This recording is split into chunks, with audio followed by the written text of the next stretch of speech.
15 languages, 26 states, 1200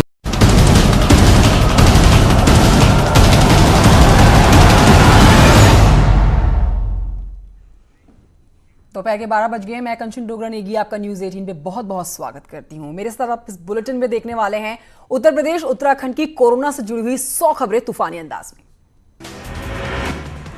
CM योगी ने team 11 के साथ बैठक की है। प्रवासी मजदूरों को लेकर बड़ी चर्चा हुई। सीएम त्रिवेंद्र सिंह रावत का आज हल्द्वानी और रुद्रप्रयाग का दौरा, अधिकारियों के साथ समीक्षा बैठक करेंगे। सीएम योगी को धमकी के मामले में एक और गिरफ्तार किया गया है। नासिक से मोहम्मद बहाब नामक युवक गिरफ्तार हुआ। महाराष्ट्र एटीएस और यूपी एसटीएफ ने गिरफ्तारी की। कांग्रेस के पूर्व अध्यक्ष और लोकसभा के सांसद राहुल गांधी ने दिल्ली में एक टैक्सी ड्राइवर के साथ बातचीत की है। टैक्सी ड्राइवर का नाम परमानंद। टैक्सी ड्राइवर से पूछी उनकी समस्या। पीयूष गोयल ने ट्वीट कर लिखा है, मुझे ये बताते हुए अत्यंत खुशी हो रही है कि रेलवे ने 3000 से ज्यादा श्रमिक स्पेशल ट्रेनों का सफर परिचालन कर संदेश के कई हिस्सों से प्रवासी श्रमिकों को उनके गृह राज्य पहुंचाया। श्रमिकों को लेकर ट्विटर वॉर छिड़ गया है।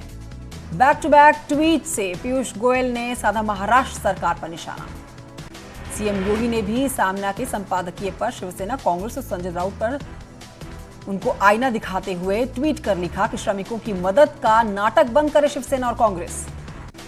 वापस आ रहे श्रमिकों के लिए सीएम योगी ने कार्य योजना बनाई है। माइग्रेशन कमीशन का गठन किया है। बाहर से आए कामगारों की स्किल को परख कर काम दिया जाएगा। दिल्ली में भीषण गर्मी के आसार। मौसम विभाग ने जारी किया रेड अलर्ट। लगातार 2 दिनों से दिल्ली में चल रही हैं तेज गर्म हवाएं। मौसम विभाग ने लू को लेकर उत्तर भारत के कई हिस्सों के लिए रेड अलर्ट जारी कर दिया है। आने वाले दिनों में सावधान रहने की चेतावनी। प्रदेश में बढ़ा गर्मी का सितम। 43 डिग्री तक पहुंच सकता है तापमान। गर्मी से बचने के लिए घरों में दुबके लो। देश में शुरू हो रही है घरेलू उड़ान सेवा। यूपी में फ्लाइट से आने वाले हर शख्स को देना होगा पूरा ब्यौरा।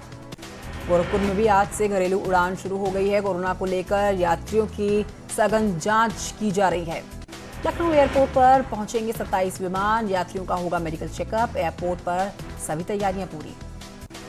आज से प्रदेश में डोमेस्टिक फ्लाइट शुरू हो चुकी हैं। जॉली ग्रांट एयरपोर्ट पर दिल्ली से आई हुई फ्लाइट में 3 पैसेंजर्स पहुंचे हैं। यात्रियों का 14 दिन तक क्वारंटाइन रहने का पूरा ध्यान रखा जा रहा है। राष्ट्रपति रामनाथ कोविंद ने ट्वीट कर ईद की मुबारकबाद दी है। राष्ट्रपति ने लिखा है कि इस बार ईद मनाते वक्त कोरोना संकट को देखते हुए सोशल डिस्टेंसिंग का पालन जरूर करें। पीएम मोदी ने भी ट्वीट कर मुस्लिम समाज के लोगों को ईद की बधाई दी। उन्होंने लिखा है कि ये ईद आपके जीवन में खुशहाली और सद्भाव लाएगा। बीजेपी के राष्ट्रीय प्रवक्ता शाहनवाज हुसैन के घर पर ईद की नमाज अदा की गई है। साथ ही लोगों से भी घर पर ही रहकर नमाज पढ़ने की उन्होंने अपील की है।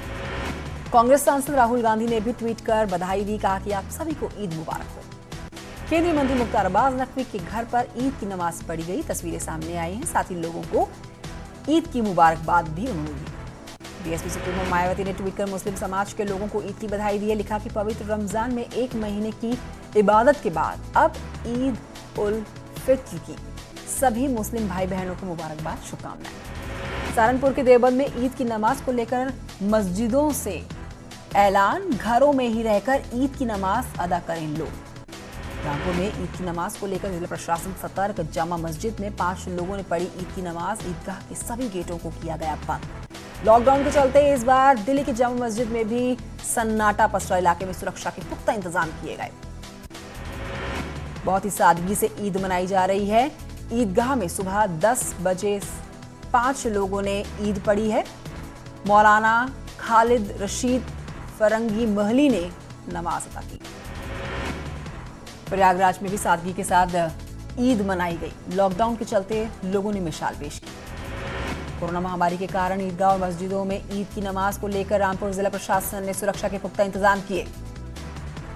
हरदोई में अल्पसंख्यक स्वर्ण चेतना सभा ने ईद नहीं मनाने का निर्णय लिया।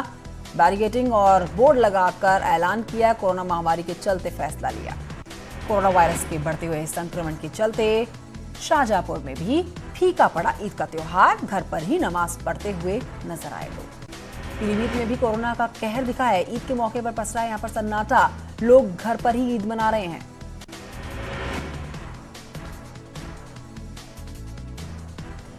मौलाना साद के करीबियों पर शिकंजा, दिल्ली पुलिस जल्द दायर करेगी आरोप पत्र। देश में कोरोना के आंकड़े 1,38,000 के पार पहुंचे। पिछले 24 घंटे में कोरोना संक्रमण के 6,967 नए मामले आए सामने, जिससे 54 मरीजों की हुई है मौत। प्रयागराज में कोरोना के 2 नए मरीज आए सामने। कोरोना पॉजिटिव मरीजों की संख्या के बाद पहुंची 67। 30 लोग डिस्चार्ज कर चुके हैं, 3 की मौत हो चुकी है। उत्तराखंड में मरीजों की संख्या पहुंची है 330। आज 4 नए मामले आए सामने, 3 हरिद्वार के, 1 टिहरी का। देवरिया में कोरोना पॉजिटिव मरीजों की संख्या 50 के पार। एक साथ सामने आए 14 कोरोना पॉजिटिव मरीज। जिले में 47 एक्टिव केस हैं। मेरठ में कोरोना को मात देकर घर लौटे 19 मरीज। 233 मरीज अब तक डिस्चार्ज किए जा चुके हैं। जिले में कोरोना के 118 एक्टिव केस हैं। पौड़ी में कोरोना संक्रमित प्रवासी के मिलने के बाद जिला प्रशासन सतर्क हो गया है। इलाके को पूरी तरह से सील कर दिया गया है। मथुरा में कोरोना के 4 नए मामले आए सामने। संक्रमितों की संख्या 64 हुई। क्वारंटीन किए गए 2 लोगों की रिपोर्ट आई पॉजिटिव। कोरोना का काल बनेगा दवाइयों का कॉकटेल। दून मेडिकल कॉलेज के डॉक्टर दवाइयों के मिश्रण से ठीक कर रहे हैं कोरोना के मरीजों को। दवाइयों के मिश्रण में विटामिन, एंटीबायोटिक्स, एंटीवायरल मेडिसिन शामिल। मुंबई की सड़क पर बेहोश हुई महिला कांस्टेबल। काफी देर तक नहीं पहुंची यहां पर एम्बुलेंस। मूक दर्शक बने रहे साथी पुलिसकर्मी। कोरोना के डर के चलते नहीं की मदद। नहीं रहे महान हॉकी के खिलाड़ी बलवीर सिंह। सीनियर मोहाली के फोर्टिस अस्पताल में अंतिम सांसें ली। ओलंपिक में गोल्ड मेडल जीतने वाली टीम का 3 बार हिस्सा रहे थे बलवीर। लखीमपुर खीरी में एलजीपी सिलेंडर का पाइप लीक होने से घर में लगी आग। मौके पर फायर ब्रिगेड की टीम ने पहुंचकर आग पर काबू पाया। बड़ा हादसा टल गया। आजमगढ़ में मकान मालिक ने किराएदार दंपत्ति को मारी है गोली। किराए को लेकर हुई कहासुनी। गंभीर हालत में अस्पताल में भर्ती कराए गए। शहर कोतवाली क्षेत्र के एटलस की घटना। प्रतापगढ़ में एक युवक ने अपने ही भाई पर फायरिंग कर दी है। हमले में बाल बाल बचा है भाई। असलहा लहराते हुए वीडियो हुआ वायरल। हमीरपुर में अज्ञात वाहन से टकराई बाइक। एक बाइक सवार की मौके पर मौत। 2 लोग गंभीर रूप से घायल। इलाज के लिए झांसी रेफर किए गए। मथुरा में एक गांव में खाना बनाते समय सिलेंडर में अचानक से आग लग गई। हादसे में दर्जनों पशुओं की दर्दनाक मौत हो गई है। मकान में रखे लाखों रुपए का सामान जलकर भी राख हो गया। ललितपुर के पुलिस अधीक्षक कैप्टन एम बैग ने प्रवासी मजदूरों के बच्चों को भारतीय सेना और पुलिस की वर्दी भेंट की है। इसके साथ ही बच्चों के अंदर देश प्रेम की भावना को जागृत भी किया। कन्नौज में प्रेमी युगल का शव फांसी पर लटकता हुआ मिला है। शव मिलने के बाद पूरे इलाके में हड़कंप मचा। दोनों एक ही गांव के रहने वाले हैं और गांव के बाहर पेड़ पर दोनों के शव लटके मिले। भारत नेपाल की सोनोली सीमा पर देर रात नेपाली नागरिक का जमकर हंगामा हुआ है। राष्ट्र में प्रवेश नहीं मिलने से नाराज थे। उधम सिंह नगर के क्वारंटीन सेंटर में महिला से रेप की कोशिश करने वाला सिपाही बर्खास्त किया गया। शराब पीकर ड्यूटी करने के आरोप में दूसरा सिपाही सस्पेंड हुआ। चंपावत बॉर्डर पर जमा हुए 2000 से ज्यादा नेपाली नागरिक। बनबसा पुलिस के साथ मेडिकल स्टाफ के लिए भी मुसीबत बने ये लोग। रुद्रप्रयाग के जंगलों में लगी भीषण आग। आग बुझाने में जुटा है वन विभाग। रुद्रप्रयाग के डीएफओ ने ट्वीट कर इसकी जानकारी दी है। झांसी में इलेक्ट्रॉनिक दुकान में आग लगने के बाद हड़कंप मचा। दमकल कर्मियों ने कड़ी मशक्कत के बाद आग पर काबू पाया। शॉर्ट सर्किट के चलते आग लगने की आशंका। नोएडा अथॉरिटी बिल्डिंग में आग लगने से अफरा तफरी मची। मौके पर फायर ब्रिगेड की आधा दर्जन गाड़ियां मौजूद। शॉर्ट सर्किट के चलते ये आग लगी। पर्यटन मंत्री के पत्र ने बढ़ाई है कारोबारियों की चिंता। मंत्री से राहत की थी उम्मीद, लेकिन मंत्री खुद पत्र लिख कारोबारियों से मांग रहे हैं सलाह। हरदोई में जमीन विवाद को लेकर 2 पक्षों में जमकर चले हैं लाठी डंडे। वीडियो सोशल मीडिया पर हो चुका है वायरल। वाराणसी में बर्बादी के कगार पर लघु उद्योग। कोरोना महामारी के चलते लोग हुए परेशान। पीलीभीत के कस्बा बरखेड़ा में पंखे से लटका महिला का शव मिला है। पुलिस ने शव को कब्जे में लेकर पोस्टमार्टम के लिए भेज दिया है। झांसी जिला प्रशासन ने पुलिस अधिकारियों के साथ मिलकर मास्क फोर्स का गठन किया है। इसके जरिए जिले में लगातार बढ़ रही प्रवासियों के आने की जानकारी के साथ साथ ग्रामीणों को सोशल डिस्टेंसिंग का पालन करवाना होगा। बदायूं में लॉकडाउन के चलते किसानों को नुकसान हो रहा है। फल और सब्जियों के सही रेट नहीं मिलने से किसानों की मुश्किलें बढ़ गई हैं। शाहजहांपुर के सदर बाजार थाना क्षेत्र में एक वकील ने अपने बेटे के साथ मिलकर मोहल्ले में ही रहने वाली एक पिता पुत्र की गोली मारकर हत्या कर डाली। मामले की छानबीन में पुलिस जुट चुकी है। गोरखपुर के बरगदवा गांव में डबल मर्डर से सनसनी फैली है। गोली मारकर 2 युवकों की हत्या कर दी गई है। हत्यारों की तलाश में पुलिस जुटी।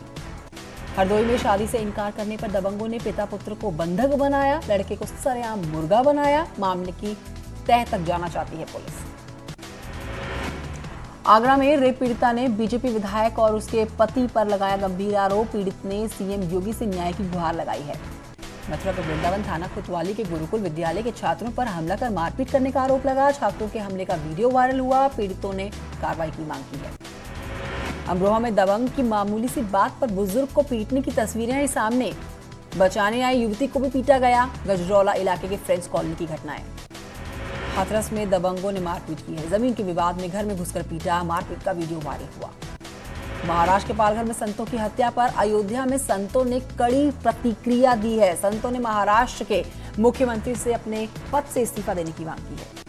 हरदोई रेलवे स्टेशन पर श्रमिकों और आरपीएफ के जवानों के बीच में जमकर हंगामा हुआ। मुंबई से गोरखपुर जा रही श्रमिक एक्सप्रेस में रेल नीर मांगने को लेकर विवाद हुआ। जालौन में डॉक्टर आयुष ने जीती कोरोना से जंग। ठीक होकर मेडिकल कॉलेज से डिस्चार्ज हुए हैं। फूल माला से विदा किया गया। कानपुर देहात में फिर से मिली कोरोना केस की एक रिपोर्ट। बच्चे की डिलीवरी के बाद जांच में कोरोना पॉजिटिव निकली महिला। कानपुर हेलेट अस्पताल में कोविड वार्ड में मरीज के मिलने से पहुंचा यहां पर तीमारदार। किसी अधिकारी का बताया जा रहा है रिश्तेदार। अस्पताल में तैनात गार्डों को धमकाकर पहुंचा था अस्पताल। सूचना मिलते ही अफरा तफरी मची। कानपुर में बाजार बंद होने से पसरा है सन्नाटा। ईद के लिए खरीदारी नहीं कर पा रहे हैं यहाँ पर लोग। लॉकडाउन में आने वाले इस ईद पर मुरादाबाद के बाजारों में सन्नाटा पसरा है। मुस्लिम समुदाय के धर्म के लोगों और धर्मगुरुओं से ईद सादगी से मनाने की अपील करते हुए लोग आए हैं। बहराइच के हरदी थाना क्षेत्र में हुआ हादसा। तेज रफ्तार पिकअप ने बाइक को मारी टक्कर। मौके पर बाइक सवार की मौत। गाजीपुर के जिला जेल में बंद 2 कैदी जेल से फरार हुए। जेल की दीवार फांद कर फरार हुए कैदी और अब इनकी तलाशी की जा रही है। अमरोहा थाना आमदपुर में घर में घुसा है तेंदुआ। तेंदुए ने 2 लड़कों पर हमला किया है। अस्पताल में भर्ती कराए गए हैं। बलिया में असला लहराते हुए दबंगों का वीडियो सोशल मीडिया पर वायरल हुआ। पुलिस ने एक को गिरफ्तार किया। जांच जारी। अयोध्या में ईद को लेकर जिला के साथ साथ पुलिस प्रशासन अलर्ट पर। सभी ईदगाहों और मस्जिदों की साफ सफाई के लिए सैनिटाइजर का इस्तेमाल किया जा रहा है। कानपुर देहात के रूरा थाना क्षेत्र में एक मजदूर ने आर्थिक तंगी से परेशान होकर पेट पर लटककर जान दे दी है। लगभग 100 से ज्यादा लोगों ने सोशल डिस्टेंसिंग की धज्जियां उड़ा दी हैं। हाथरस थाना कोतवाली सदर क्षेत्र में गत्ता फैक्ट्री में आग लगी। शॉर्ट सर्किट के चलते आग लगने का कारण बताया गया। हाथरस के थाना सादाबाद क्षेत्र में घर में फंदे पर लटकता विवाहिता का शव मिला। मृतका के परिजनों ने ससुराल पक्ष पर लगाया हत्या का आरोप। पीलीभीत साथियों के साथ नदी में नहाने गया 23 साल का युवक डूबा। काफी देर तक ग्रामीणों ने युवक की तलाश की। नहीं मिलने पर गोताखोरों का सहारा लिया। घंटों के बाद युवक का शव मिला। कानपुर में कानून नहीं मानते दबंग। लॉकडाउन के दौरान चौराहे पर जन्मदिन मनाया। सोशल डिस्टेंसिंग की खुलेआम धज्जियां उड़ाई। शामली में प्रधान और पूर्व प्रधान के बीच खेत में पानी देने को लेकर झगड़ा हुआ है। जमकर हुई है फायरिंग। एक युवक और बच्चे को गोली लगने के बाद घायल अवस्था में अस्पताल में भर्ती कराया गया। महाराजगंज के नौतनवा कस्बे में स्थित क्वारंटाइन सेंटर में मृत नेपाली नागरिक की कोरोना रिपोर्ट नेगेटिव आई। प्रशासन ने राहत की सांस ली। आजमगढ़ के थाना रोनापार में तैनात सिपाही कोरोना पॉजिटिव। पूरा थाना सील कर किया जा रहा है सैनिटाइजेशन। संक्रमित सिपाही मेडिकल कॉलेज में आइसोलेट। फिरोजाबाद में सिपाही को पुलिस ने गिरफ्तार कर जेल भेजा।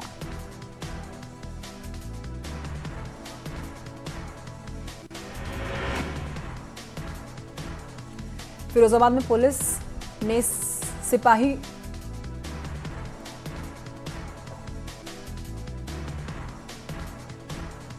हरदोई के पाली थाना इलाके में अज्ञात कारणों से लगी आग। करीब 20 बीघा गन्ना की फसल जलकर खाक हुई है।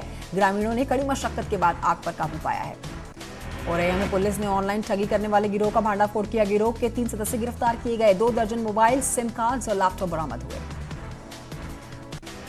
हल्द्वानी में भी कांग्रेस कार्यकर्ताओं ने प्रदर्शन किया है। नेता प्रतिपक्ष इंदिरा हृदय धरने पर बैठी हैं और कहा है कि पीएम मोदी को पाई के खर्च का हिसाब देना होगा। ईद के चलते खटीमा के गोटिया, इस्लामनगर, तहसील मार्केट में बाजारों में भीड़ उमड़ रही है, लेकिन ज्यादातर दुकानदार और ग्राहक ना तो सामाजिक दूरी का ध्यान रख रहे हैं और ना ही मास्क लगाकर बाजार चला रहे हैं। कोरोना काल में हेमकुंड साहिब के दिव्य दर्शन, अब तक 20 फीट से ज्यादा बर्फ जमा, हेमकुंड झील भी पूरी तरह से जमी। 1 जून को नहीं खुलेंगे कपाट। एक तरफ पूरे देश में गर्मी का प्रकोप बढ़ने लगा तो वहीं चमोली स्थित हेमकुंड साहिब अब पूरी तरह से बर्फ में ढका। कोटद्वार में स्कूल प्रबंधन की सराहनीय पहल सामने आई है। 3 महीने की फीस माफ कर दी गई है, अभिभावकों को मिली बड़ी राहत।